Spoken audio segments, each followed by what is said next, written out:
NBC News has just confirmed that actor Malcolm-Jamal-Warner has at the age of 54. Authorities in Costa Rica telling NBC News that Warner accidentally drowned while swimming in the ocean on Sunday. Warner is best known for... What really happened between Cuba Gooding Jr. and Malcolm-Jamal-Warner? And could it have cost Malcolm his life? That's the question circling the internet, stirring hushed debates in Hollywood hallways and firing up every gossip blog from New York to LA. On the surface, the story looks like a standard celebrity tragedy. An actor beloved for decades gone too soon in a drowning off the coast of Costa Rica. But scratch the glossy tributes and a darker narrative starts to bleed through. A narrative in which Cuba Gooding Jr., fresh from his own string of scandals, is accused of trying to rewrite history with a suspiciously timed tribute that reeks of a calculated distraction.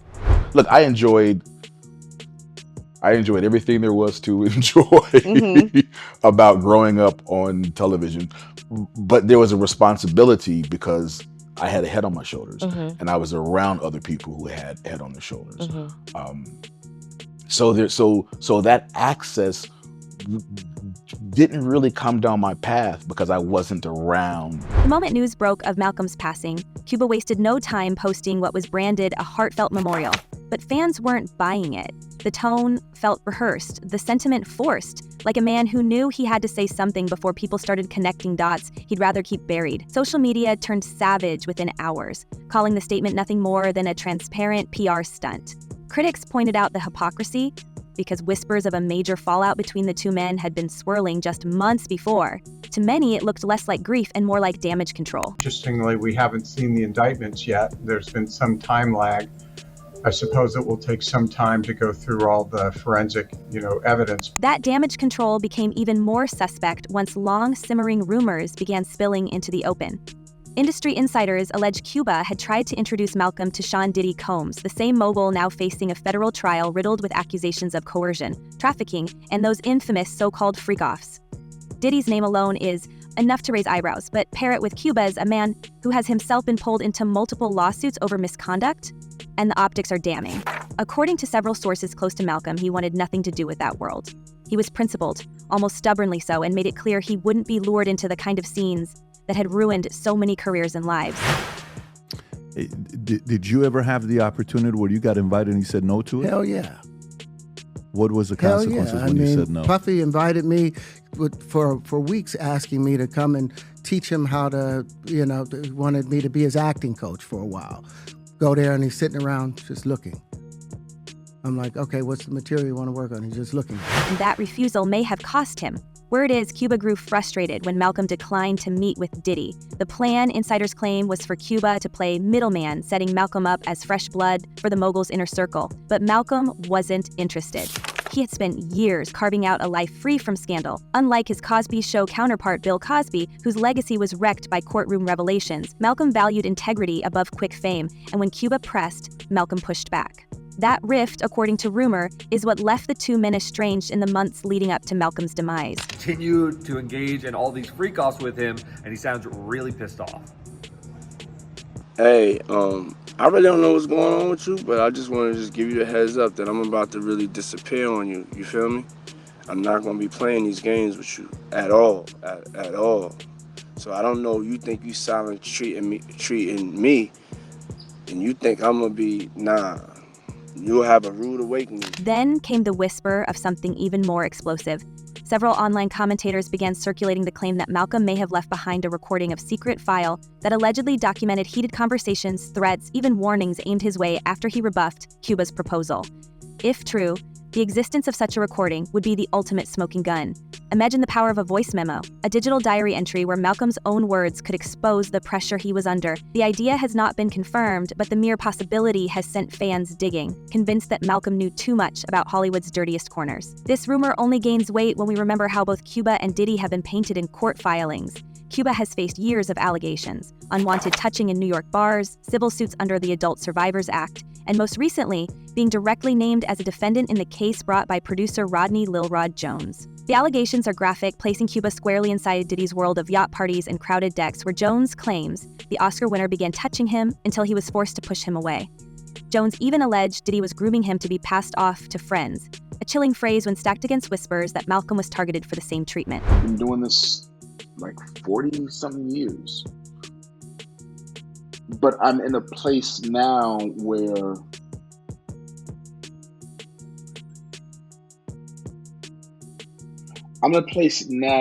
acting, and I guess I go through phases, but I'm in a place now where acting, the craft, excites me as much as it did when I was 9 years old. And here's where the timeline turns disturbing. Malcolm had been thriving in his own lane, hosting a podcast that celebrated the diversity of Black culture, acting in prestige dramas, even winning a Grammy for his work in music. He wasn't the kind of man desperate for Hollywood's approval anymore. So why would he suddenly end up on the wrong side of power brokers known for punishing disobedience? Fans believe his refusal made him a liability, a man who wouldn't play the game, but who, allegedly, held evidence that could blow the doors off the entire operation. Is that this was one of the most challenging, it's known as one of the most challenging beaches because it's a beach known for local surfers. So they did have signs in English and Spanish warning of danger of drowning and other things, but there were no guards there at the time. That brings us to the night in Costa Rica, July 20th, when Malcolm's life ended in the surf. Official reports say he was swept away by a current, dragged to shore by bystanders, and declared lifeless after 20 minutes of attempted resuscitation. Another man, a stranger, nearly drowned trying to save him. On paper, it reads like a tragic accident. But then details start to shift. Why were there conflicting accounts about how he was pulled from the water? Why did witnesses describe vacationing doctors appearing almost instantly to perform CPR? 3 doctors on the same beach at the same time, all tourists, all conveniently nearby. To skeptics, it sounded too neat, too cinematic, like a scene staged to wrap up loose ends. I wanted to remind you, as I remind myself, that no matter what's going on, there's always a reason to smile. Like if you just take a minute to stop and take stock, I guarantee you can find at least one reason to smile. And if for some reason you can't find a reason to smile, then that's probably the best time to be the reason for somebody else. Even stranger, friends who had spoken with Malcolm just days before said he sounded upbeat, focused on future projects, eager to push forward with new creative ventures. He had a family he cherished, a daughter he adored. He wasn't reckless, he wasn't careless. He wasn't the kind of man to simply wade into a riptide and let fate decide, which is why so many are now asking whether his drowning was an accident or whether it was something far more sinister. The final act in a story of power, betrayal, and secrets too dangerous to surface. Those whispers about a stage accident lead us straight into the shadows, to the side of Hollywood that the glossy magazines never print, but insiders have been muttering about for decades.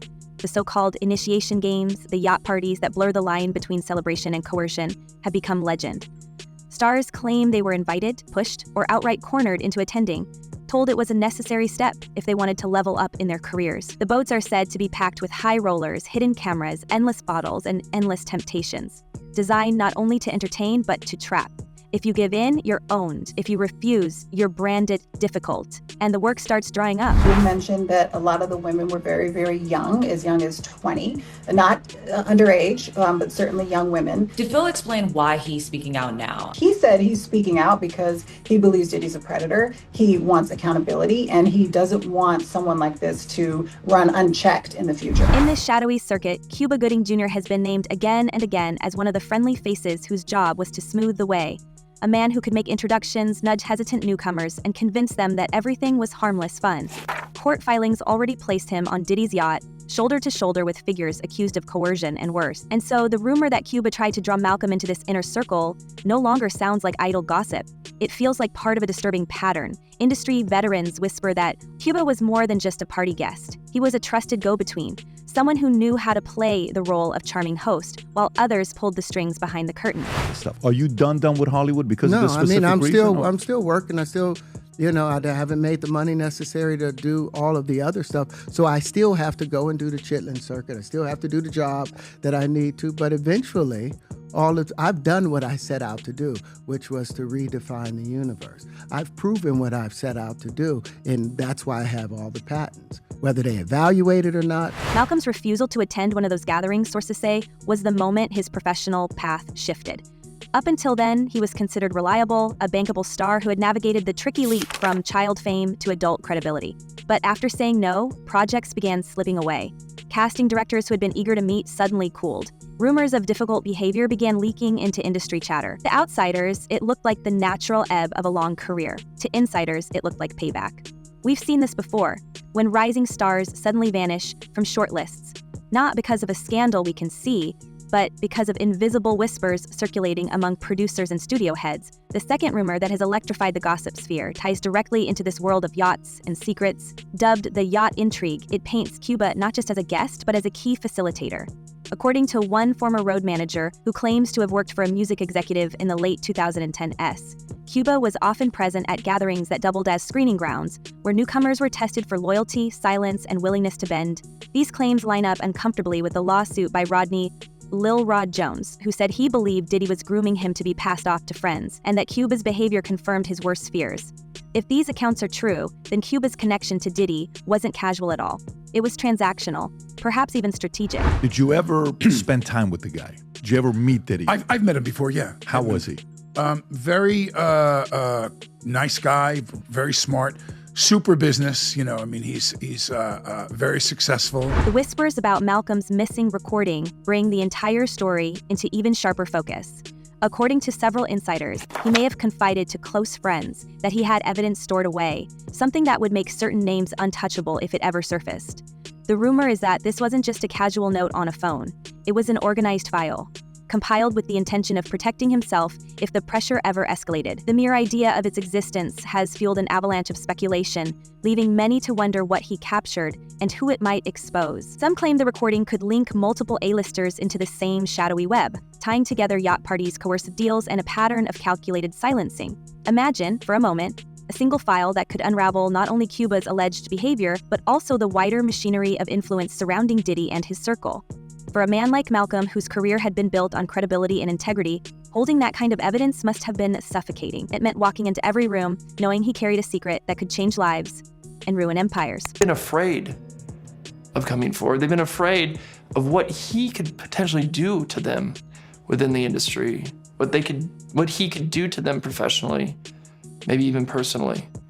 And so yes, it's been a dark secret they've held on to for a very, very long time. The psychological burden of living with such knowledge cannot be underestimated. Those who knew Malcolm describe him as resilient, but no amount of resilience can soften the weight of carrying Hollywood's darkest truths alone.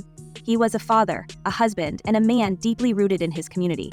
Yet, if the recording was real, every family moment and every professional triumph would have been shadowed by the fear that the wrong person might discover what he was hiding. That kind of pressure eats away at a person, and it raises haunting questions about whether he confided in anyone or chose to carry the burden in silence. Adding to the intrigue is the fact that no such recording has surfaced in the weeks since his passing.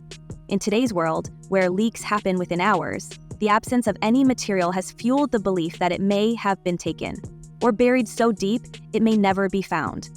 Was it hidden in cloud storage, passed to a confidant, or quietly erased by someone with more resources than the average grieving family could contend with? The silence around it has become deafening, and in that silence, conspiracy theories grow like wildfire.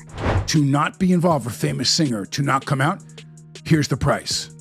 And that they're just selling to the individuals that are in those, this is what I heard, they're selling those videos. So if you're Tommy X, and Tommy X is a big, big movie star. And he was at some of the Diddy parties. He was in one of those bedrooms with 3 other men, and he's happily married to a woman, and blah. Tommy doesn't want that video to come out. Ultimately, the alleged recording casts Malcolm not just as a victim of circumstance, but as a tragic whistleblower. Whether it existed or not, the belief that he might have been holding the key to exposing corruption reframes his story as one of staggering courage. It positions him among those rare figures who dared to resist an industry that thrives on silence. And if that bravery truly came at a devastating cost, then his legacy becomes not just about the roles he played or the music he created, but about the sacrifice of a man who may have stood too close to the fire. This is where Malcolm's tragedy takes on a darker symbolism. By refusing to play along, he may have signaled to powerful figures that he was not safe to keep around. His image as a family man, a musician, a poet, a proud Black artist made him the very opposite of what the yacht scene thrived on. And if he truly had a recording that detailed threats or attempts to pressure him, then he was sitting on dynamite. Hollywood has never been kind to those who speak out against its hidden rituals, and history shows that truth tellers often pay a steep price. How many people came through his orbit? How many people could this have happened to? And how did he get away with it for so long? Think about the chilling parallels. Harvey Weinstein operated unchecked for decades because silence was rewarded and resistance was punished. R. Kelly built a kingdom of control because enablers shut down any voice that threatened to expose him. And those who did speak up Early accusers, insiders, journalists were often discredited, blacklisted, or worse. Against that backdrop, Malcolm's rejection of Cuba's overtures doesn't look like a simple career choice. It looks like a fateful decision to stand on principle in a system that thrives on complicity. We can't ignore how many in Hollywood have warned about this so-called curse of speaking out. Those who resist the machine often find themselves isolated, their phone calls unanswered, their careers slipping into obscurity. Some endure relentless smear campaigns, painted as unstable or bitter. Others find doors quietly closing, leaving them locked out of an industry they once called home. And in the most tragic cases, they vanish altogether, sometimes through accidents, sometimes through scandals, sometimes through mysterious circumstances that spark more questions than answers. It's no wonder that Malcolm's passing feels so different to the community. Fans and fellow actors describe it not just as a personal loss, but as a cultural wound. His refusal to compromise, his insistence on walking a path of integrity, now feels like both his greatest strength and the very thing that placed him in danger. When Anthony Mackie called him such a beautiful human being, it resonated not only as a personal tribute, but as an unspoken acknowledgement that the industry lost one of its rare truth tellers. In the moment, it just felt like, what? Like, is this fun for him? Is this a test? Meanwhile, Cuba continues to fight lawsuits and distance himself from Diddy, offering soundbites like, "I'm not defining myself from some headline in the press," while dismissing allegations as outlandish. Yet, the more he protests, the more his name seems cemented in the narrative of Hollywood's darker games. After all, where there's smoke, there's usually fire, and Cuba's record is thick with lawsuits, settlements, and guilty pleas that make it difficult to believe he's just a bystander caught in the storm. Malcolm, on the other hand, left behind a legacy untouched by scandal, but now haunted by speculation. His podcast, his music, his acting roles all spoke of a man who wanted to build, to uplift, to create. And yet, the way his life ended, paired with the ominous timing of Cuba's tribute, has transformed him into a symbol of everything that can go wrong when someone refuses to bow to the unspoken rules of Hollywood power. Was he silenced? Was he punished? Or was his fate a tragic accident conveniently framed as something more? That's the question gnawing at everyone who follows this story. And it leads us to a final thought that may be the most unsettling of all. If Hollywood's most powerful players will go to such lengths to protect their secrets, what else are they hiding? And who might be next? We want to know what you think. Drop your theories in the comments, because this story isn't finished. Until then, hold tight to the truth, stay questioning, and as always, take care out there.